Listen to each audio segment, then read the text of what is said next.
Welcome back to the Men's Roundtable Series podcast. I'm Mr. U. The guys are in the house. We got husbands, fathers, brothers, and sons representing tonight. How you guys doing out there? It's Men's Mental Health Month, so I'm actually at all month. So how you guys doing? Good. We got to jump on it last month, but it's good. We'll keep going, bro. That's right. Yeah. We'll be checking in about that. What's up? That's Scott Mader for you guys who don't know. He's a legend out here. He's gonna be joining us fairly soon this month. So thanks, Scott, for being here, brother. Appreciate you so much. All right, so customarily, I've been kind of just do check-ins with us before we start getting into the real work for tonight. Last month was pretty intense in regards to what we were talking about, pretty deep. I'm pretty sure that we're going to be going a little deeper even starting tonight. So, any insight from last week, last month? Any new revelations that kind of moved the needle for you personally as a man from last week, last month? Go ahead and shout it out. You got the head of the Valiant Forge podcast, Mark Osborne. He'll be joining us soon too. You are blessed and highly favored, sir. Thanks for being here. Appreciate you. Go ahead, guys. Jump in. The brotherhood. The brotherhood. Break it down for me. Go a little deeper. Yeah. being in conversation with other brothers, sharing, and I use the word vulnerable every time I come on the Men's Roundtable series. Powerful word. Man, I will tell you, I went home to a family reunion last weekend, and some of my younger cousins, they don't say nothing, but they're like, "Hey, man, that's a good podcast." Wow. I'm like, good. So I'm taking that they as listening. That's right. They're listening. That's They're awesome. listening. Yeah. That's awesome. That's an awesome W, man. Thanks for sharing that, brother. Yep. Anybody Absolutely. else? Damn, man, I'll echo the same thing, man. Brotherhood, the more and more reinforced idea that we're not alone in the things that we go through, the things that we feel, right? I feel like that in and of itself creates a level of unity amongst men. Knowing that we're not alone, knowing that our problems are not unique just to us, right? I think that's a great thing. In a perfect world, we shouldn't all have any problems, right? But since we do, I'm glad I've got brothers that suffer well with me, and same thing like Steve. I've had folks that I serve with on a global prayer team that did not mention this to them, and I see their comments on there. Hallelujah, good stuff, and I'm like, hold on, not to say I wanted this to be a secret, but where'd you come from, but it's great to know that there's reach, and it's just one more vehicle for us to do what Jesus wants, man, that we would all be one. Yes, sir. I love it, man. All right, Brent, Dr. D. I'm digging right now because you guys know that I work in news and media in my local area, and so a lot of my stuff. Unofficial mayor of Quincy, Washington. We're not there, but You're there. A lot of my stuff gets reposted because it's very community focused, like covering a lot of local news stories and stuff like that. The Chamber of Commerce in town reposted my link for the show tonight. Wow. Very cool. What's up? It's not, hey, this is not my news. This is not local news we're covering. But because I built a relationship with these groups, now they're reposting. Like, it was very clear. You saw the post, right? I mean, it was very clear what this was about. And yeah, the Chamber of Commerce reposted that tonight. So what's the big picture? What's the big picture with this, man? What does that indicate? Serious question. No shade, nothing. What's that mean? What I'm loving is they're doing enough of what I'm doing in town is making enough of a reach and impression that they're willing to share other things I'm doing. That's not the main focus right now, right? News and media is what I'm doing for my local area, and that is the main focus, and that is what we cover. We cover local stories and events and all that stuff.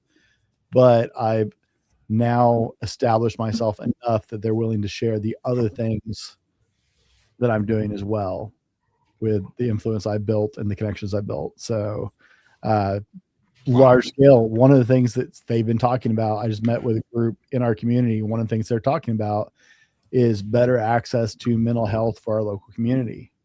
That's right. That literally came up in conversation. I was sitting in a meeting earlier this week working on a 5-year plan for the area with a group from around the community. This project started back in 2019, and we're almost to hey, we're going to publish, here's the 5-year plan for the area. And one of those things that we're talking about is better access to mental health for our community. That's it. So the fact that they're sharing this, huge. Very. Congrats, man. That's awesome, man. I love that. We can go ahead and go home now. All right, Dr. D. Hey, it's just great. First of all, thanks for inviting me to be here. I'm a rookie on the panel tonight, but thank you so much. I feel real comfortable getting in a room with guys and just talking it down. I just think that Jesus modeled it for us. This is not weird at all. That's where men should be. He grabbed 12 guys right away when he started his ministry and said, let's go, and they were able to take that ministry somewhere else. So I think this is the most natural thing for men to do. I think ultimately alpha men who are in charge of families, in charge of businesses that are out there, putting themselves out there, have to realize there's something above us, right? Because when we're the top dog, it's a lonely neighborhood, right? So my point is, it's natural to come together. It's natural to and share with each other what we're struggling with, and I just love this kind of stuff. So thanks for having me here, and I can't wait to hear how this goes tonight. Pleasure, sir. Thank you so much for wanting to be here. I don't know how much measured to what we heard so far today, but what I've been hearing probably since we had 3 weeks, we had 3 Thursdays last month when we started doing this series, or the last series. I think around the 3rd week or so, I'm always doing interviews, one-on-one spotlights. Brent, you were on one of those recently, doing one-on-one spotlights with men, same category, same men that would listen to our show, doing one-on-one with them. And there's just so many of them. I ran into this episode and I want to be a part of this. I need this. It's the same kind of thing that we've had discussions about it here. We look forward to this every week. We know it's this is my way to get rejuvenated, to connect with my brothers, get recharged, and push through the rest of that week and into the new week. And I'm hearing it from so many folks around, nothing in common except that they're men. Different parts of the country, different genres and fields of work and interest. Some single, some married, nothing in common at all, except that they were talking to me on the spotlight, and they want to be a part of this. So every once in a while, I do look at the numbers because I'm kind of obsessive. I can't help myself. I do it from time to time, not a lot, but here and there. And those kind of things outweigh anything that I see numerically, analytically, etc. So this has been fantastic, man. So I'm really grateful for you guys and all you guys watching and listening. We're doing it for you guys, believe it or not. So get out the garage and listen to us. But last month was Mental Health Month, and we talked about this, I think it was last week or week before, how in the first time in I don't know how many years, probably a lot, we haven't heard hardly anything about Mental Health Month in May. Nothing. We heard about Mother's Day and floral arrangements and stuff, and that was pretty much it for the month of May. We didn't hear anything about Mental Health Month. Like, really? Oh, we should get it forced down our throats. Now, it's like it disappeared. So normally we get thousands of posts about checking on your boards, make sure everybody's good. It's okay to not be okay. All of the slogans and the mantras that we hear so often. Well, we're in June now, and now we're talking about men's mental health. Now, you guys know where I'm at with Father's Day. I got issues regarding that because Mother's Day is a full court press. I can't even turn my television on without seeing something about that. No offense, they do things that we could never do, and we're good with that. Mm-hmm. But there's a lot of fathers that are doing it big, and they've been doing it for a long time consistently, and they don't get any shine on the spotlight whatsoever. And I feel for them. I think about them. So I want a full court. Not even for me. Hallmark, go after it. And these fathers are doing big things. Husbands, fathers, brothers, and sons, you guys are valid. You got value. You mean something. Give them their flowers while they're allowed to appreciate it. So this time of year in June, I've been my feeling just a little tiny bit, this much.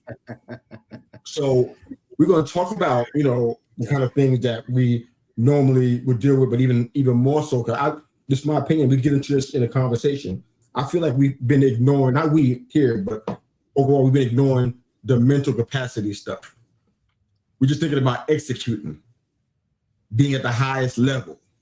Some of us are in communities and business circles together, and it's what we hear all the time. Somebody not having to talk about it. It's the key point in a mastermind or something like that. We hear about that all the time. Execute the highest level, be the best you can be winning, and and all that stuff.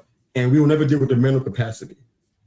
And one day, some people, men just like us in the same age range, we wake up and we got tingling in our hands. We wake up and we're having a hard time with a body part.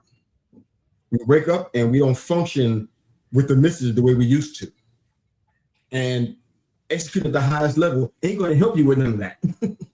We're talking about a mental / emotional issue that's now turning into a physical one. So I want to get into that kind of stuff, deal with what that looks like as we talk about the anatomy of the armor. For you guys, when you hear it, I love the title, and it's not a self-pat on the back, it's just something that just came to me. I thought it was worthwhile to use it.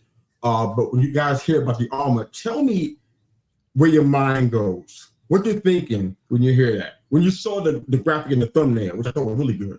Ephesians. Same. Ephesians. My mind went there. Was Ephesians 11, right? Yeah. Ephesians 6. 6, right? Yeah. Ephesians 6 probably can go from 10 to 16 with that. But yeah, probably 6 and 11. But you think about Ephesians 6? What else are you guys thinking about? I hit Ephesians 6, but also I spent a lot of time in the gym over the years and working in personal training and stuff like that. And so I literally think about that as your musculature build, right? When I'm working with somebody that is trying to either repair damage or train for a sport, right? There are certain muscle groups you're making sure you're training because they're basically armor plating for your body, right? You're working the neck and the traps to make sure, especially if you're like a fighter, you got to have a strong neck and traps to protect you. Otherwise you're in so much trouble, right? There are muscles that are show, there are muscles that are all about raw strength, and there are muscles that are all about armor to protect you and keep you safe in whatever you're doing physically. So I think about that a lot. Yeah, I like it. Good stuff, man. Yeah. Anybody else? Yeah, tying into what Brent said when we were talking about building the physical body and having a strong foundation. You were going right in the direction that I was thinking. We could have all of these great things going, but if our mental health isn't the foundation, if that foundation isn't solid, it's going to be really hard. We could code switch and we can put up a facade that, I got it all together. But if that foundation is weak, and mental health being that foundation, kind of like guys that skip leg day at the gym. Every day is leg day. What do you mean? Amen. Easy target, because that foundation, right? I've tapped out some pretty big and pretty strong guys because they had a weak foundation. And I have been tapped out by some smaller people, both male and females, who were strong on their foundation. So that's kind of how I tie what you said, you leading into the question, and what Brent just said. So they were top heavy. Yeah, I get it, man. Mm-hmm. Either top heavy or light legs. Got bird legs. Easy target. Yeah, man. Anybody else? Well, Yusuf, you were said before, you mentioned the armor, you mentioned about men and being, on all the time and basically being so on for their business. And, for me, that's exactly who I deal with, because most of us have been so disciplined to win, to get out in front, to be the early bird gets the worm. Like, we've been disciplined to be first, best, get there, and to succeed. And that's what creates the stress and hypervigilance more than anything for most successful people. They're not afraid of the news, really. They're afraid of paying the bills. They're pushing themselves to provide, and they do it in a competitive way, right? So that's what creates the stress. So that's not necessarily in the mind, by the way. By that point, it's in the body. You can't do, the thoughts are for the head, but feelings are for the body. When it hits your heart, you're sweating and you're sleeping issues and all those things, it's in the body, right? So you can't just change a body problem with a mind problem. So I was just thinking about like the fact that we're looking at a paradox here, because in order to stay and do, we actually have to learn how to shut it down. And I find like that's such a hard thing for alpha people to do, men and women, because we're pushing ourselves all the time. But it's almost like the opposite. But you can't get stronger on the field, right? You don't get better playing the game. You get better in recovering at the gym. Why is it okay for the body, but it's not okay for the mind? We have to learn how to manage our mind and body at the same time. And there's ways to do that. Prayer is a huge part of that, for sure. And honestly, ultimate safety, it's only going to come from up above, right? That's right. And that's the, I think most hypervigilance anxiety, at the root of it is the fall of man, chapter 3, Genesis. Once we separated from God, we ran for the fig leaf. We had shame. We had, we were guilty. We had anxiety. We never had that before. We were running around naked, eating fruit, having a good time, Think about it. That's where we're supposed to be. So, yeah. All of a sudden, had a little bite of that, and now we got stressed. But yeah. We've been trying to deconstruct the whole silent low thing for I don't know how many months it's been that we've been dealing with that. That heavy invisible weight, that hyper independence. We've been dealing with that for quite a bit now. But you touched on some stuff that we'll be definitely touching on tonight, because right in the vein of where we're going. We'll talk a few comments out here real quick. The Volume 4 podcast says armor is the first thing you put on. The weapons come after the armor. I like it. And the Inspired Stewardship podcast says armor isn't just for the body, it's for the mind and soul as well. So many of us pay attention to the physical, but as men ignore the mental and the spiritual.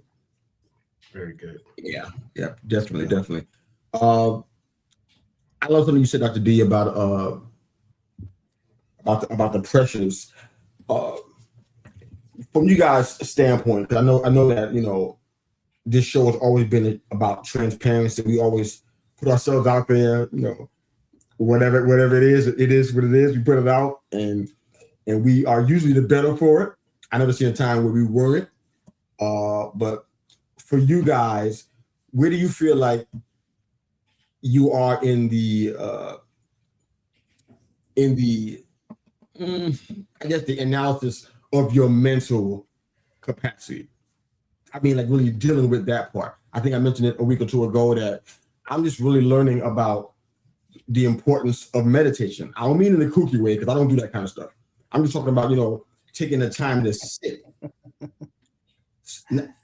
I'll even say sit and kind of soak in whatever it is that's going on. If it's something I don't like, something dealing with family, something that's going on with business or lack thereof or whatever, and sitting there for a while, rather than go and react and try to just gloss over it or find something to do, I can't listen to the silence. Take the time to kind of sit and deal with that, and then perhaps come out with a conclusion or a mode of action. I'm just learning that, like less than a couple of years ago, and so I ain't proud of it, but it kind of is what it is. Where you guys at when it comes to, I guess, dealing with and examining and really taking stock of the mental part? I know you guys go to the gym and your A types and everything, but in regard to the mental capacity, how are you guys dealing with that? You guys in the chat, you can drop in your answer and comment in there as well. Where you guys at with that overall?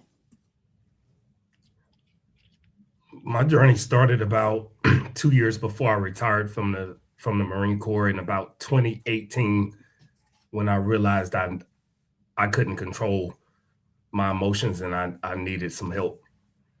Ooh. And I went and talked to somebody who listened to me, and he was amazed at all of the things that I was dealing with. And he was like, "How do you function?" And I was like, "Bro, I don't have a choice. I got so many people relying on me. I don't have a choice but to perform." But now I'm in this moment where I'm confronted with something that I don't have any control over, and I ain't know how to deal with it. Yeah. And crying uncontrollably was a very uncomfortable place for me to be. And I realized in that moment, I need some help. So from around 2018 to where I am now, continually staying under the care of a licensed therapist, man, it has been a game changer for me. It's revealed so many of my flaws and my weaknesses, things that I didn't even know about myself, through the help of a licensed professional. And I encourage everybody, if you're not under the care of a doctor, do that. Take care of the physical. Also be under the care of a psychologist, a sociologist, somebody that can give you some mental health care, just like the doctors and the nurses give you care for the physical. This is your second week in a row, man, pushing doctors and psychologists. I'm We not hear you, Great brother. stuff, man. It's valid point, man. We hear you, brother. Who else? I'm just laughing because I don't actually listen to any of that advice, Steve. Probably to my like worst, not necessarily a good thing. Like I don't have a doctor. I haven't seen a doctor in years, like a medical doctor. I certainly haven't seen a psychiatrist in 20 years.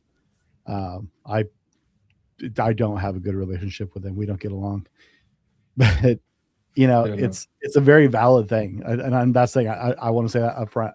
I'm the first one to say I really do not do either of those things, and it's probably to my detriment. I'm more than willing to admit that. Steve has a very valid point. I don't ask for help. I struggle with it. It is painful to try and ask for any kind of help. We love you, man. One of the ways I have survived and gotten through is I got really comfortable with this concept of separating what I can control, what I can affect, and what I can't control. And so I run everything through a filter that I do, and that's part of the reason it's part of the way I keep my head together is I accept and understand there are things I can affect, there are things I can do, there are things that are totally out of my control. And so anything that falls in that I just don't even think about it. I stop worrying about it. I don't stress about it. I don't put my energy into it. The things I can affect, I take a really honest look and go, I can do this much of it, right? That's what I have control over. That's what I have the power to affect. And then I just stay focused on this, on what I actually can do. And I keep a short memory on things. Like if I fall short, I'm over it an hour later. If I make a mistake, I'm not kicking myself tonight for something I blew up today, right? If I went out looking for some financial support for my business, totally struck out, right? Knock a lot of doors, right? When you're selling something, a lot of no's before you get yeses, and getting back from that couple hours I was out door knocking and talking to people. Yeah, that first half hour I was home, I was like, well, that sucks. And 30 minutes later, I was in it with my kids, doing stuff, and I wasn't even worried about it. It didn't go with me the rest of the day. It didn't go to the next. I just have a really short memory on the stuff that doesn't go my way, and I just focus on what I can. Everything else goes on. I got you.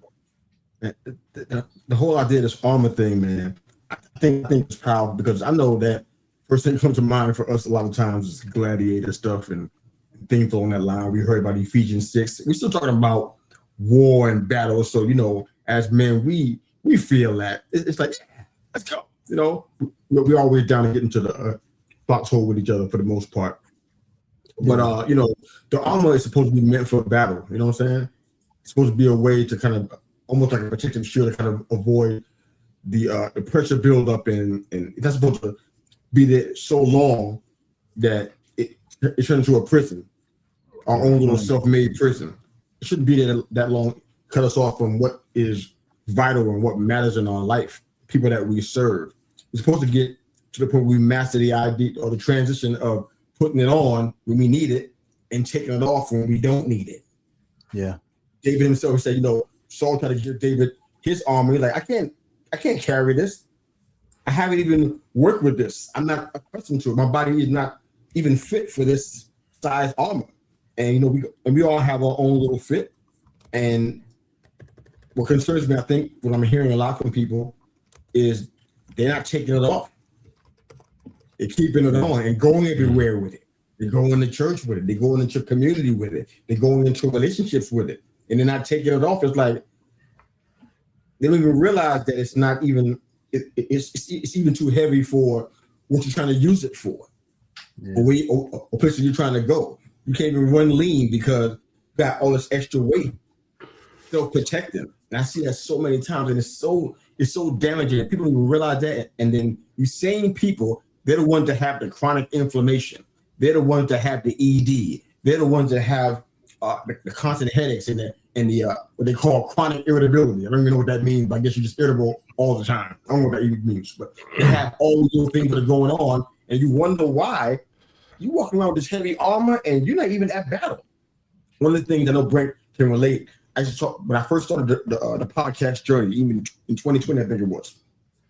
I would have discussions with guys that just came out of the military, and one of the biggest questions that would shut them down, not on purpose, it would just their reaction to it. I would say, "So who are you now that you're out of the uniform?" Yep. Yeah. And they'll be like, I'm a dad. Yeah, I'm a dad. They had to. It took them a while to find out that okay. I got that part, but beyond that, it's another role.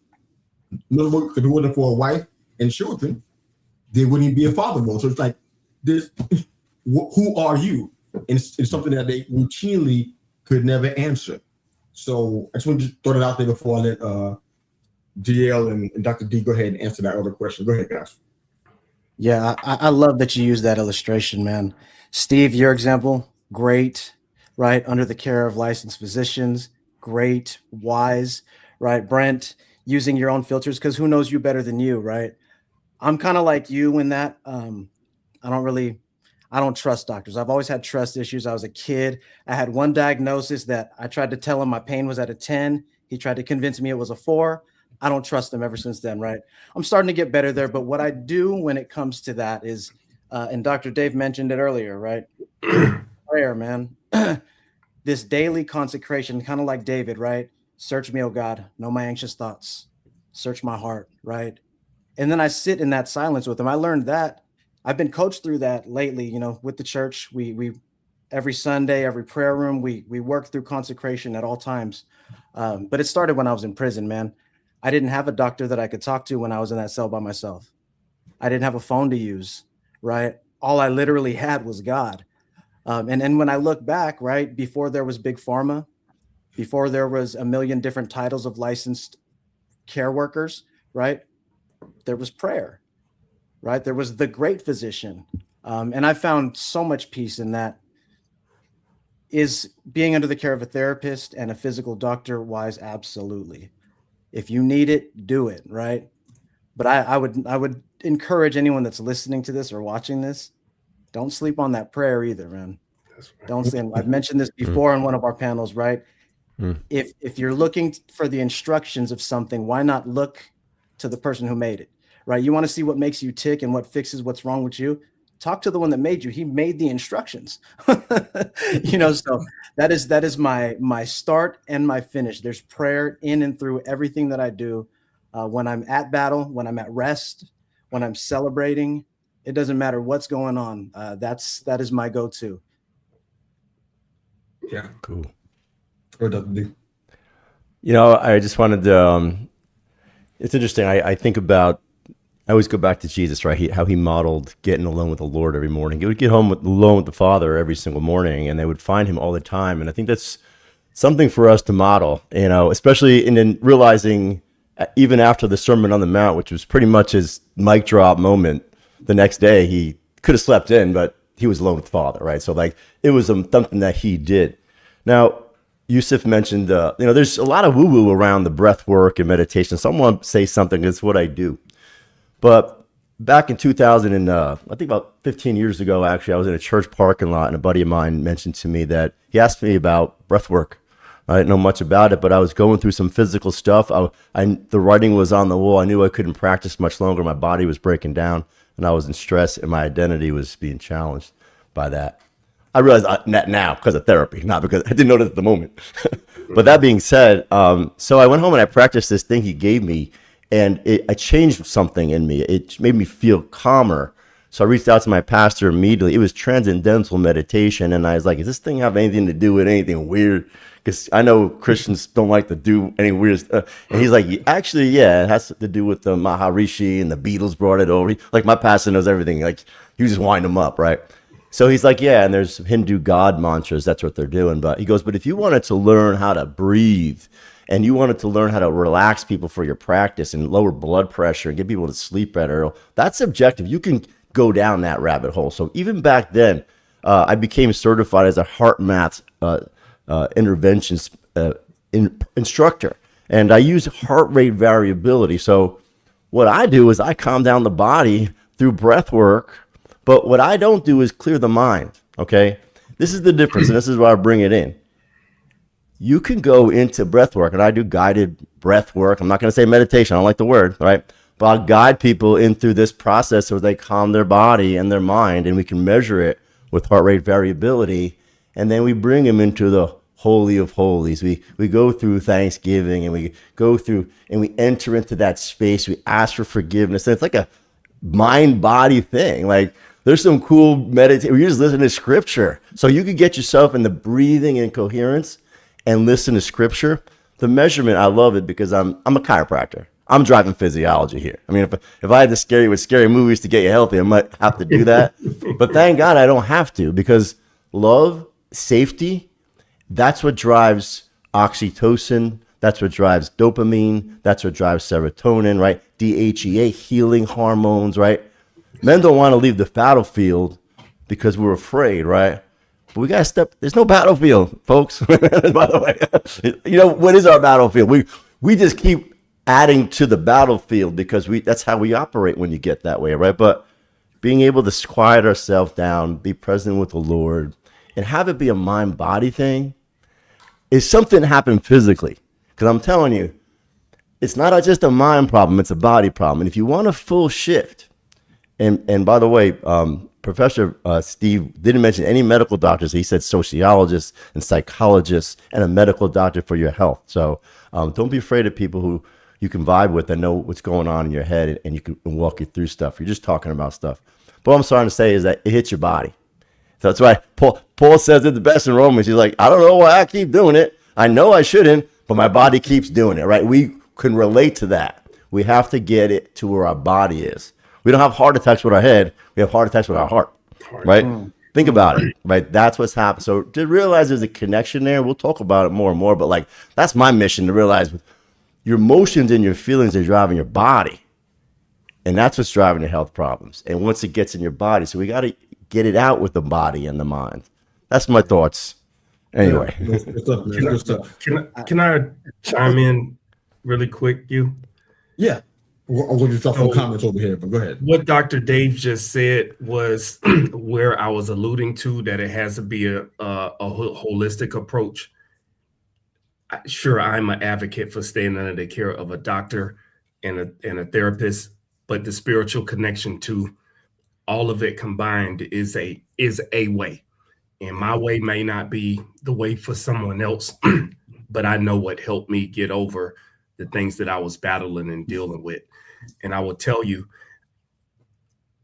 acupuncture and massage therapy has probably been, man, I don't even want to say just those two, because being properly diagnosed with sleep apnea and getting help for that, and being in the room learning that people who have sleep problems also have other underlying health conditions that are detrimental.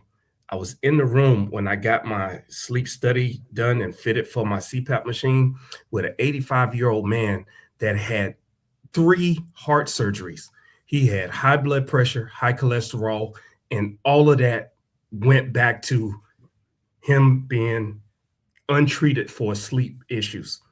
It was just a rolling hill of health issues strictly related to the lack of sleep. And then it leads to other mental health issues as well. So tying all that together, if you think literally about when we're talking about the armor, think about car enthusiasts. Most men take pride in what the exterior of their car looks like.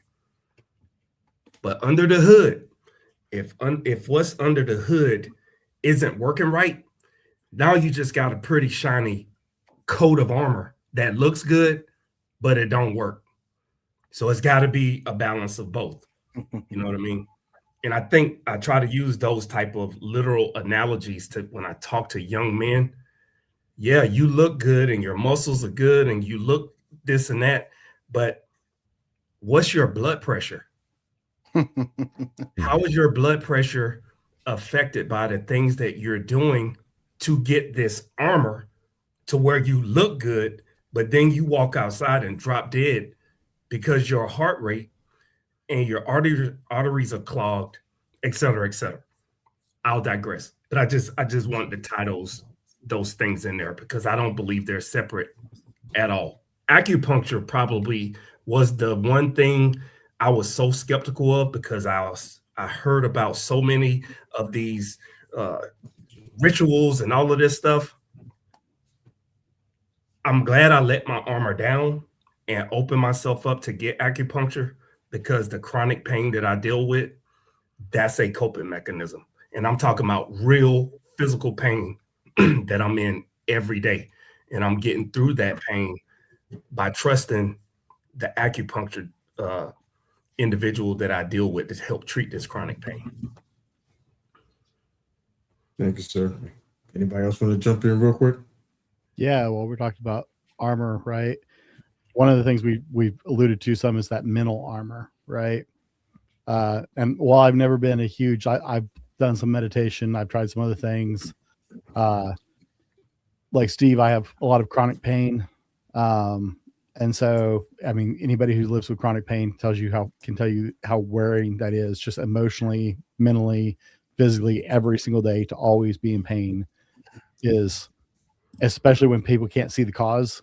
It separates you from society. A lot of times people don't understand is like, well, you look fine. It's like, life sucks right now. Don't talk to me.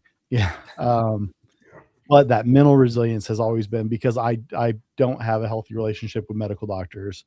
And have not ever really had a healthy relationship with medical or psychological doctors. One of the things I actually found that helped along the journey, I interviewed a guy who taught me about story work, and I had never even heard of story work, but I understand the mind is so much more powerful. Like if there's one thing I've learned in my podcasting journey over the last many years of interviewing experts, like your brain is so much more powerful and has so much more impact on your daily life with things you don't even know you're actually doing with your head. So many of us have no idea that the arguments, the fights, the way we talk to ourselves in our heads are destroying us every day. They're keeping us from our goals. They're keeping us from reaching where we want to be. They're keeping us from living the lives they manifest physically, right? Your brain is doing so much to your body and you don't even know it every single day. But I sat down with this guy because I'm like, I'm kind of interested. And we did a live story work session on my podcast. Like he just did it live on the show. And we spent like 30 minutes on the show doing it. And I had never done this before. And it really was not that complex. It was, he asked me a couple questions and I made a couple definitive statements. And we took those statements and like, I didn't measure my heart rate because I didn't have, but like just touching my chest, right? Feeling the difference. He's like, now say that out loud and tell me, how do you feel when you say that? All right, so let's change this word. And we changed one piece of the statement at a time from a negative to a positive to a, it has possibility instead of just a shut off. No, there's no hope. Right. And I could feel the difference in the muscles in my chest. I could feel my heart rate come down. My breathing rate changed. Wow. And it taught me that I have to care for my mind so much. Like that armor, that mental resilience is so important that not only do I build it, but I'm also taking the time to separate things, right? That's why I have my buckets of I can affect, right? Is that mental work to go, I can't let the things I can't do anything about weigh me down, right? And then approaching the stuff I can handle positively. But it's not just that resilience, it's the stories I tell myself about those things, right?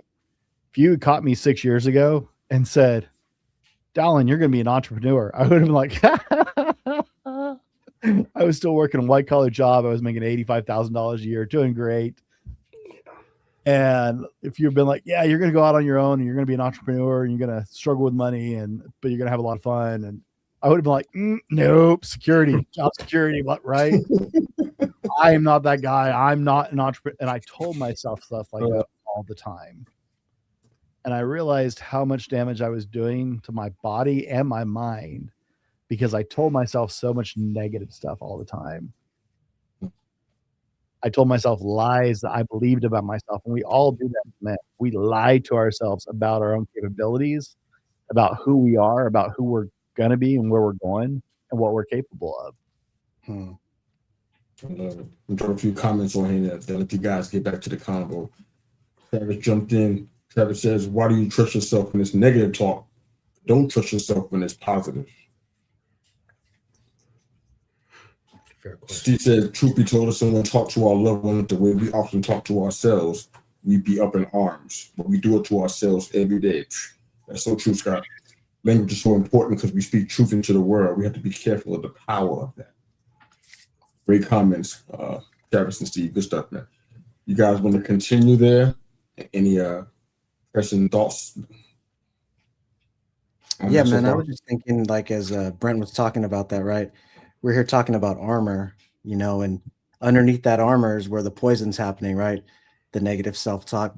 It just made me think about Gladiator, that final scene where Maximus is being sent into the arena and they stab him a couple times, right? And then they put the armor on him, right? So he's already dying underneath the armor, but nobody could see it, right? It made me think of that. Like that's literally a good visual illustration of what negative self-talk does. Like, it's funny because here at home, I might say or do something and I'm like, stupid, right? And my wife immediately she'll be like, don't talk to my husband like that.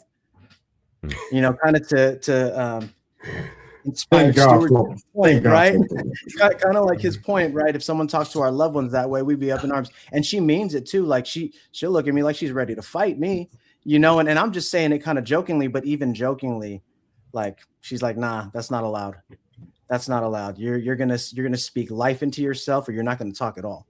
But I think it illustrates the importance of having like the right people around us, right?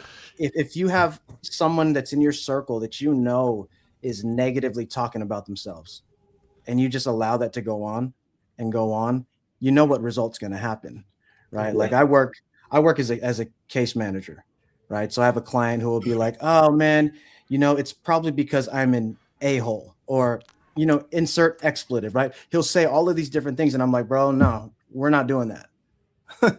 Like, we're not doing that. Find another word. Thank you, inspired stewardship. Yeah, like find another word, or don't talk about it, right? Because the more we speak these things, the more we're reinforcing it, right? And the body hears it, right? Your body hears the words that you're speaking. And I don't know I know there's a science behind it. I don't know the numbers on it, right? But I know there's a science behind it. And I can attest to that. I think of every year that I lived up until I started changing my life and trying to walk, is stumbling towards God, as a guest I've once had said, right? Trying to walk in alignment with him. And there was all of those words, man. And I was depressed and angry all the time. Now, when I don't do that, I don't feel any of those symptoms. Not to say that that's the be all end all, but yeah, I'll say, it might be worth a try for anyone listening out there who does the negative self-talk. Maybe just don't and see what happens, Yeah, that's good, man. That's good. Dio, what you and Brent just talked about, sharing your vulnerabilities like that. I think it ties directly into the importance of being under the care of a trained person who can see those things in you, those blind spots that we have in ourselves, and they can help you get to a point to where you can deal with them and manage them better. Yeah. And again, balancing that with your spiritual connection. And I think I mentioned this a couple of weeks ago. I firmly believe God put these people, these trained people in place to literally help us here on earth. And we need to utilize them. I get the skepticism. I get the not being able to trust. And I'm sure the good doctor can vouch for how you feel and what your body is actually doing are not the same things. The answer is in the blood work. Your blood work will tell you a lot about how you're really doing or how bad you're not doing. So keep that healthy skepticism of big pharma and doctors, but don't let that push you away from seeking help and getting a diagnosis, because early detection on the physical side is the key to something not leading to being catastrophic. And I think mental health going untreated for long periods of time also leads to catastrophic things. And we see people making impulsive decisions because they're trying to control it. They're polishing the car, but internally it's turmoil. Yeah. So that would be my pitch to my fellow panelists who are exposing themselves and saying, yeah, I got these problems. And I'm like, yeah, I had them problems too. And I still got them, which is why I encourage you to seek some help. Now, gents, before we go too much farther, we got to share this with everybody. We try and share this lately on the show. 988 is the nationwide emergency mental health hotline number in the United States. You can call, text, or chat online at 988lifeline.org. That's 988lifeline.org for 24/7 support from a trained crisis counselor. For those who prefer something text-based communication, the crisis text line is available by texting home to 741-741. The Veterans Crisis Line is 1-800-273-8255 and press 1 or text 838-255. You are not alone. Please reach out if you need help. If you need somebody to talk to a friend or reach out and get professional help. You are not alone and you matter. Amen. Yes, sir. Yes. All right, we can go ahead and pick it up. I wanted to kind of just pick up where Steve mentioned, because there's something there, and we're talking about just pleading, just go get help and go get checked, or there's something there when it comes to men who don't want to admit their weakness, right? That armor is in the way, right? That armor is saying, well, you're admitting maybe that you're broken down, or you might be sick, or you might have a problem. We were trained to not show weakness. So I think that what we're really saying is that there's something we have to really pray on that, for one thing.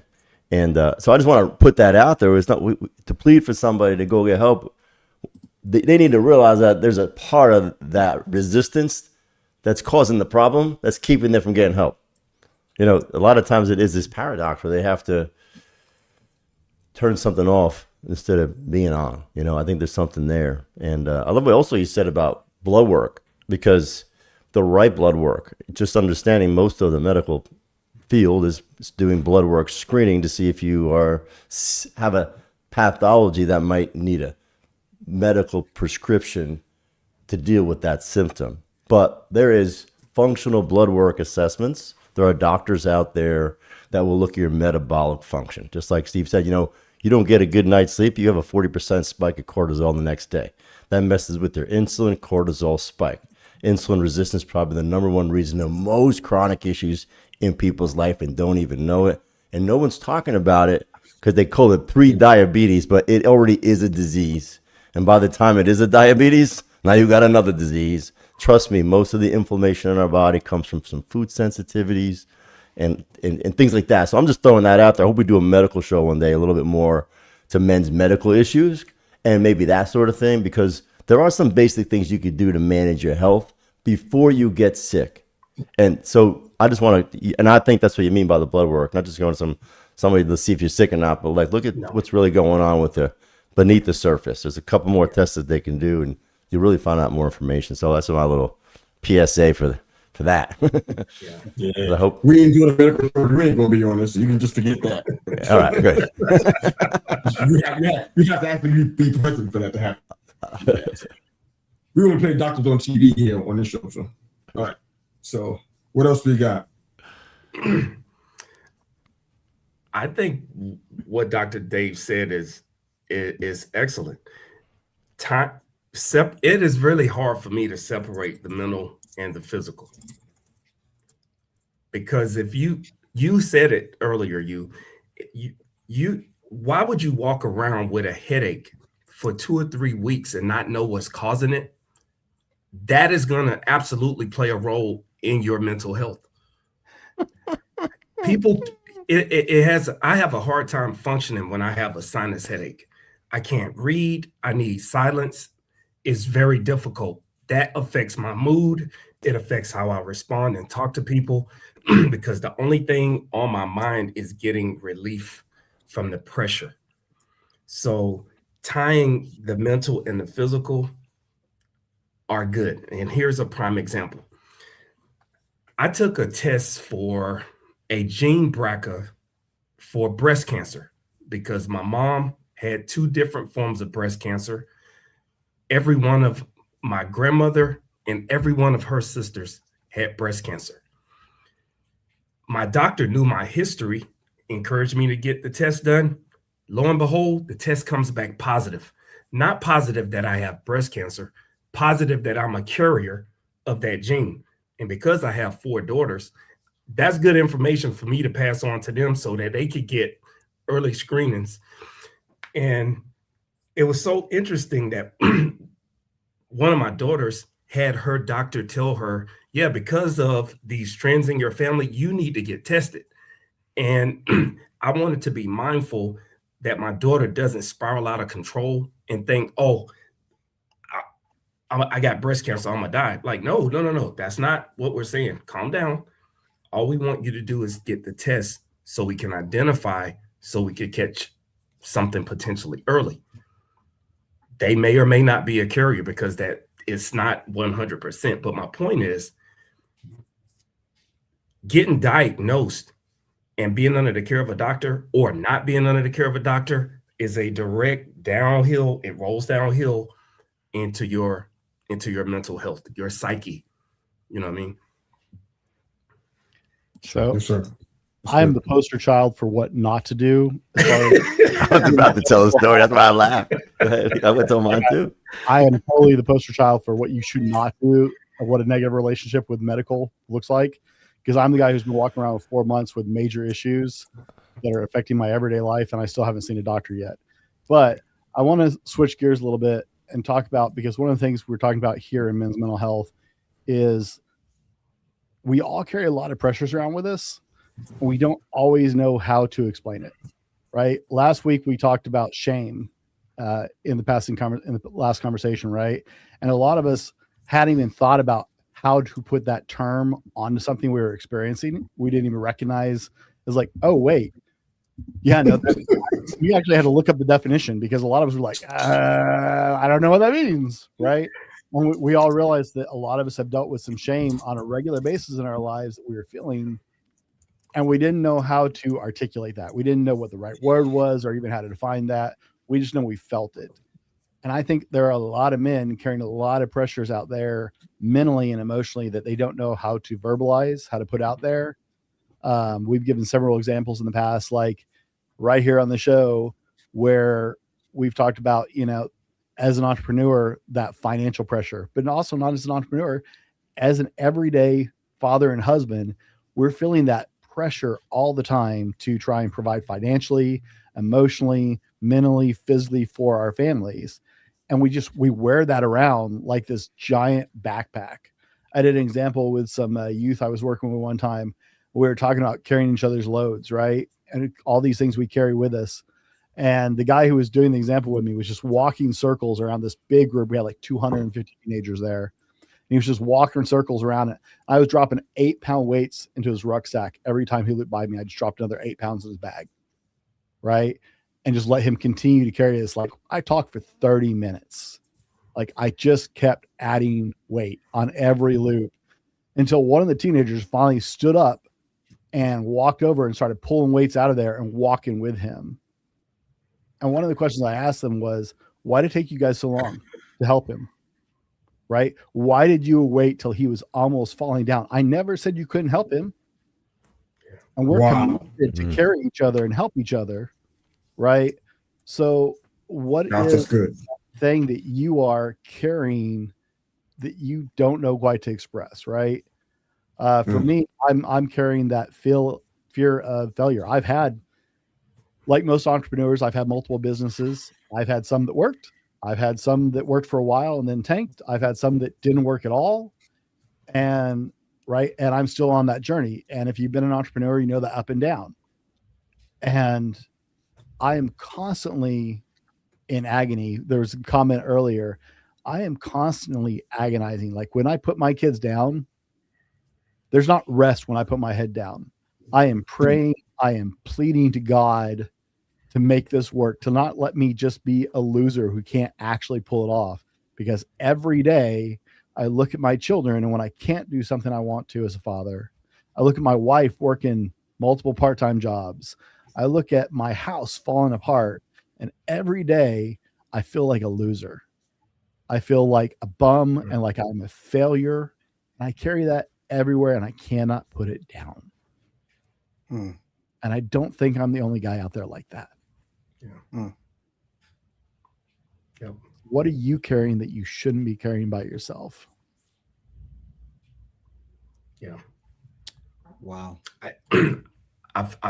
Brent, I could totally relate to everything you just said, which is why I sought help, because I was carrying so much weight. A lot of it was self-induced too. You know, the fear of failure drove me to the point to where I couldn't sleep at night, because I'm always thinking about all of these people that are relying on me. And it was a heavy burden to bear. I embraced it because I said, well, you know, if somebody is built for this, it's me. I could get through it. I could carry the weight. But then at a certain point, I had to realize you're carrying an unnecessary weight alone, and it's unnecessary. You need some help. Go get some help. And that help came in the form of doing a lot of self-analysis and being honest with myself about the things that I was doing right and the things that I was doing wrong. And then once those things were identified, then I had a choice. You can either continue to carry this weight by yourself and stress yourself out, which will lead to health issues, and then you won't be around to support those people that you love and you pray for and you care about so much. We have to keep our gas tank full. We have to keep the charger powered up, because we do have so many people relying on us. We got to plug in. Like the literal charger to a phone. You got to charge in. You're pouring out into so many people, particularly us. We pour into so many people. Sometimes we need to stop, let the system reset and recharge so that we can get back in the fight and keep pouring and keep pouring. Yeah. Because you can't pour from an empty cup, right? Facts. And Brent, man, I love the transparency and just how honest of a conversation we're having, because you're right. You are not alone. I felt like you felt about 10 years ago, and I'm still struggling trying to get through it. You know, I just realized that I don't have to get through it by myself. Yeah. Yeah, I resonate with that too. Brent, I'm going to tell you, man, you are not a loser in any way, shape, or form, bro. Any way, shape, or form. Fear of failure, I think that's normal, right? We live in a society that preaches success and winning and all things, and you have to be on top, right? And beat your chest when you win and all that stuff, bro. I think for me, the weight that I carry that's similar to that is actually those words, man. Like the words that you're using towards yourself. Like I look at my former self, the way that I've lived my life, and then where I'm at right now. And the pressure that I feel is, am I still that dirtbag? Am I still that convict? Am I still that, right? And I carry the weight of the identities of a person that society would shun and reject and point fingers at. And I still feel that sometimes. You know, as much as I know that I'm a sinner saved by grace, as much as I believe in the redeeming power of Jesus, and I know that I'm experiencing it, and can't nobody tell me any different, I can tell myself different at times, right? I might say or think something or catch a glimpse of something, right? Like just no matter what, right? It's like the monkey on my back, right? The weight of who I used to be, the weight of the shame that I want to, for some reason, that I want to still be carrying for the things that I've done, you know, even knowing that I'm forgiven, even knowing that my life is renewed. And like, I'm literally living out the answer to many, many prayers for many, many years. Like right now, my lived experience right now is like, God, I need this. God, I need you. God, help me with that. And he's done it all and he's doing it all. And yet for some reason, I find myself wanting to still carry the mantle of a dirtbag. You know, almost as if, you know, and I guess this is like a level of fear of failure, right? Because if I carry that label, then if I do fail at this renewed life, I still have that to fall on. Then it's not like, oh man, I tried and I failed and I was wrong. It's okay. I knew I was a dirtbag all along, right? It's like my safeguard, which is not right. And I do agree with you, Steve, with the care of a professional, man. Like when we think about these types of pressures that we can't quite put language to, that's what they do, right? They help you walk through those scenarios and you go through, okay, well, I'm feeling this specific thing, or I'm thinking that, and they're like, oh, this is what that is. Now we have a name to it. Now we've got a target. Now let's shoot at it. You know? And so I want to say that because like I don't dismiss any of that, right? They're professionals for a reason. They got careers for a reason. They're successful for a reason, you know? And I want to just tie all that together with one thing. Yusuf, you illustrated with the point, David and Saul's armor, right? For those who are listening out here, what you're hearing here, you're hearing many different things. You're hearing many different perspectives, right? That illustration, Saul, who was a big man, right, went to give David his armor and it didn't fit, right? I say that to say this. The armor is not one size fits all. It's not, right? The armor that will work for me may not completely work for Steve or Brent or you or Dr. Dave, right? But what we are doing here is we're offering you different pieces that you could add to yours. Pieces that may work for you. If they don't, cool. You know, but we're just doing our part to try to help, right? Because we are all men. We all go through things. We are all in need of armor, and we're all in need of someone to pick us up sometimes. And so if you're out there listening or watching this, man, I hope some of this resonates with you. I hope some of this works. And if it does, we would love to hear it. So we would know that we're not just sitting around here talking circles for no reason. Might I add I'll add a little, I appreciate you guys being so transparent. My story is a little more humorous, but it's kind of is a point here. I can't believe I'm about to say this on the men's roundtable. About 2 years ago, I was in a yoga class, and I was in what's called a one-legged split, and my hip, what I thought, fell into place, and I fell down. And for the last 2 years, I believed that I was restoring function in the hip and the knee and doing all this therapy as a doctor. I never wanted an X-ray because I don't want the visuals. I want a clean visual in my mind, right? I was visualizing healing. So after 2 years, my wife finally said, "You got to go to a doctor." I wasn't sleeping finally, and turns out I had a muscle ripped some part of my bone off 2 years ago, and my stubborn, so you could take the Dr. Dave piece off, and then the dummy Dave show, right? Like that's just me, right? So just goes to show the ego and like I'm gonna do it, and I'm gonna and all this stuff, and then finally, like I thought there was arthritis, and there wasn't. It was just tear in my body. So it's an interesting story today because I resisted going and getting something taken care of, which probably could have been surgically repaired 2 years ago, and now it won't be. So that's the stupidity of who we could be, right? But and maybe I need your wife to tell me I shouldn't say that, but I'm gonna just joke about the fact that we just gotta take that armor off sometimes and be a little more humble. I was afraid of surgery. I was afraid of going to the doctor. I'll tell you the truth. And that's just the truth of it all. And look what happened. So just thought, I laughed when that happened, and I got to laugh about it anyway. You know what I mean? Because that's me. Yeah. I don't think there's anything wrong with owning the errors of our ways. Because that's a part of acknowledging, hey, I ain't always had it figured out. And I still don't have it figured out. It's a work in progress.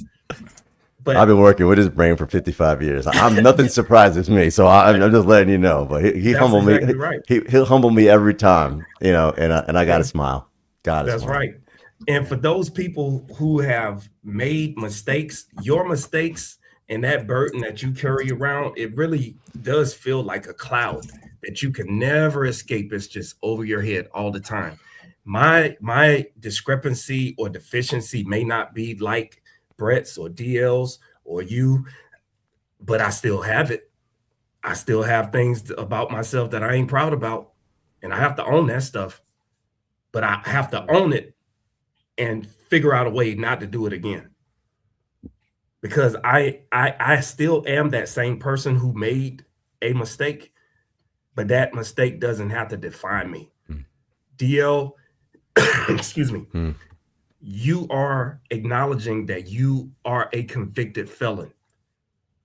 That doesn't define who you are. That's a part of who you are. That makes up the whole conglomeration of the story of who we all are. Yeah. Small aspects. We could give power to the negative parts of our past, or we can use those negative parts of our past as a path forward, and sharing our testimonies with other brothers will help them know that you're not out here by yourself. You're not the only one that has done this. And if I could share something with you that could help you get out of that situation, I most certainly would. That's right. We had a great comment earlier. I just want to jump back to from the Valiant Forge podcast. It's absolutely normal to have a fear of failure. Every time we step forward, we choose fear or faith. Sometimes the fear is still there, but we need to let the faith come to the forefront. That's so Amen. spot on, brother. Excellent So point. spot on. Yeah.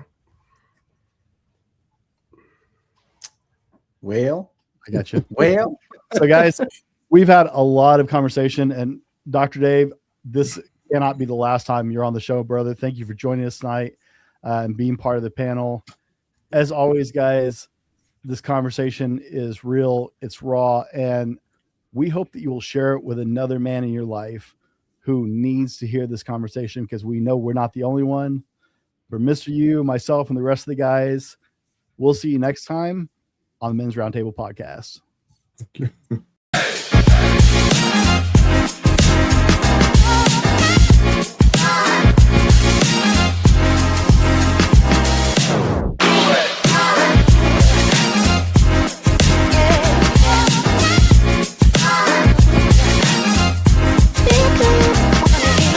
Yo.